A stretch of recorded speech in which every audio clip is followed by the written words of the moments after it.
Many pets get abandoned over the holidays. Owners don't always make proper arrangements for their pets while they are away. These pets are likely to spend the time at overcrowded animal shelters or end up being dumped at the roadside or left at home to fend for themselves with no food or water. Here to tell us what it's been like this year and what pet owners can do for their pets is Lauri-Leah Momberg, Ambassador for Woodrock Animal Rescue. A very good morning to you and thank you so much for joining us. Thank you so much for having us. Every year we have the same conversation. Correct. Take care of your pets. It's almost New Year's, fireworks, all of that. Be responsible. But are we making headway?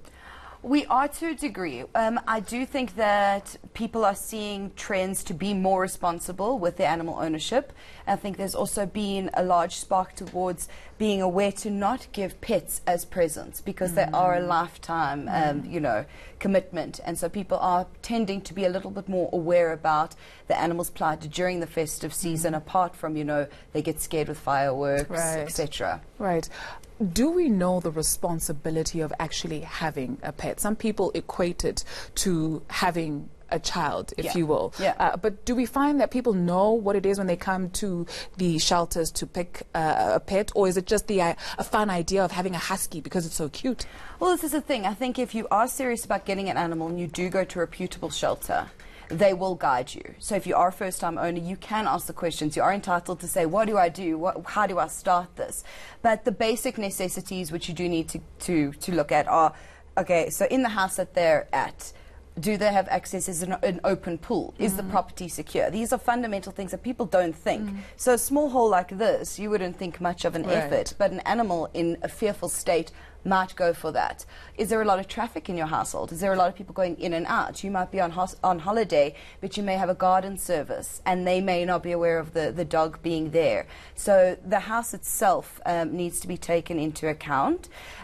Basic needs such as food and water, all great, but people think, okay, well, I've got a kennel for my dog. They don't take into account that with this extreme heat wave, as you've just said, that those kennels become insulated almost as if you're leaving a child in a car. Sure. So there are elements that come with a little bit of experience, and someone who, when you do adopt or if you do go to a reputable breeder, obviously, these will be the steps that people will guide you through. But your responsible pet ownership in the house is very, very important. What sort of, is there any screening for people who come and say, I'd like to adopt a pet? Because 100%. We see people then abandoning their pets, and this time of the year we're always having the same problem. 100%. That's exactly what does happen. Unfortunately, we know that there are just so many unwanted animals, and the systems are very overworked.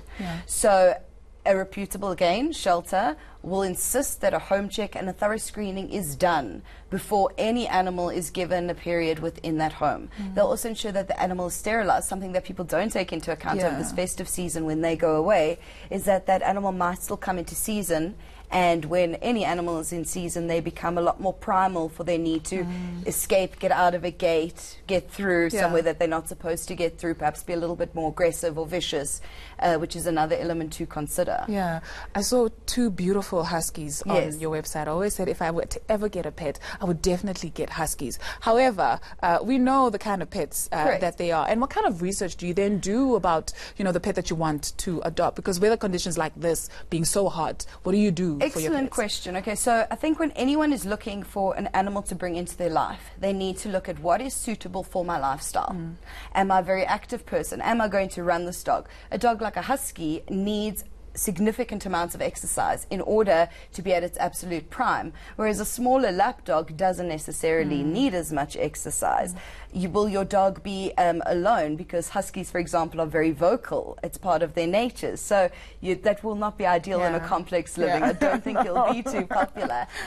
So it is very important to look at your lifestyle, look at your requirements. Do you need a more lower admin dog? Then it might be a little bit easier to consider a slightly older dog that's already been exposed to a house. They wouldn't have to know about potty training or anything of those difficulties.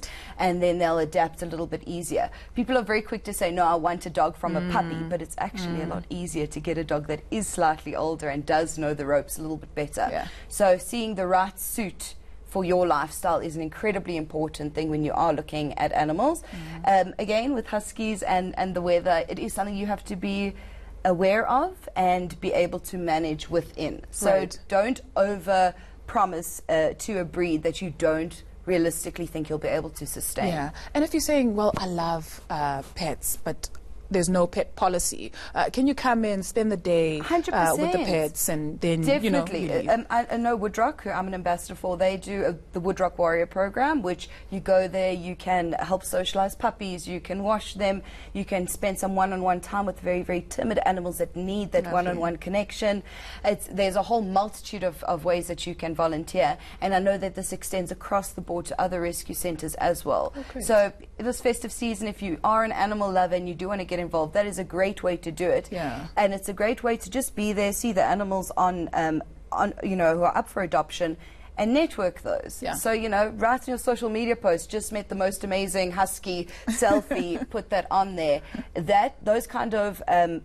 Those kind of one-on-one interactions go a lot further, because you're actually getting the other person's perspective of it, which makes more relative. And I guess for kids it's also good as well, because then you want to see whether they'll be able to handle that responsibility. Start them off small before you actually adopt a pet. A lot of parents have anxieties because they've never been exposed to dogs, and their children love it, but they're not sure how to actually cope with it. That's a great way to introduce animals to children, is to let them spend a day in an animal shelter. And now a lot of the rescue centres are incredibly busy. Some of them are very busy actually with kenneling as well, because some of the rescue centres do kenneling over the season, which is very important as a responsible animal owner. What is happening to your animals when you are not there?